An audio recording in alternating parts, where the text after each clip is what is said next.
Listen, we need to talk about Mihawk, right? Because in this newest chapter, you have a dialogue going on between Roger and Garp talking about hockey and the applications of hockey. Where Roger's talking about how armament works against Logias, okay, something we knew, and then now he's also applying Conquer's hockey, and it's still not working. Where Garp says, well, that's because he's using his own Conquer's hockey to basically negate it. Which is like, okay, we already knew all this, right? But it's another thing to have it actually officially fleshed out. But then they continue in talking about how we need to channel all of our Conquer's hockey into our attack, right?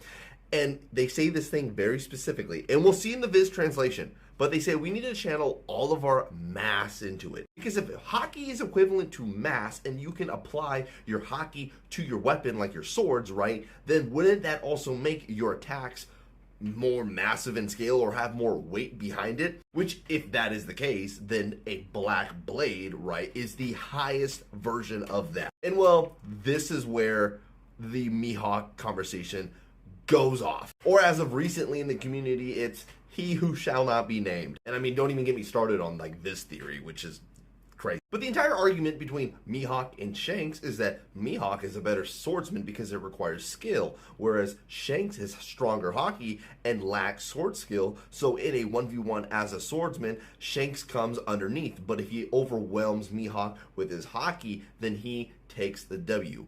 But if this hockey situation where hockey is mass, and you can apply that same mass to a sword to create a black blade, does that mean that they already introduced Mihawk knowing all this? And like all of this conversation between Shanks and Mihawk, is this not discredited? Does this give all the weight towards his title that we've seen since like one of the first chapters? Because a lot of people are speculating that Shanks has such advanced Conquer's hockey that he can apply it to his observation, thus canceling out somebody else's hockey, right? Rendering them on a completely separate scale where Shanks can overpower them.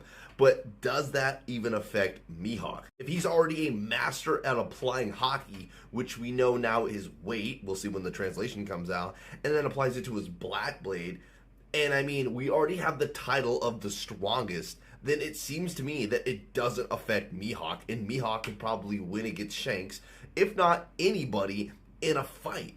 Because now we're talking about it going beyond just what a swordsman is. It's going towards who has the strongest hockey in the correct application. And look, I'm not trying to really glaze Mihawk, but it's just pretty interesting because you can also upscale Shanks with this. You can upscale anybody who really has the correct application, especially when it comes to a weapon, right? And it's just eating the community alive because as soon as they mention this, dude, the Mihawk scale just went up. But let me know what you guys think.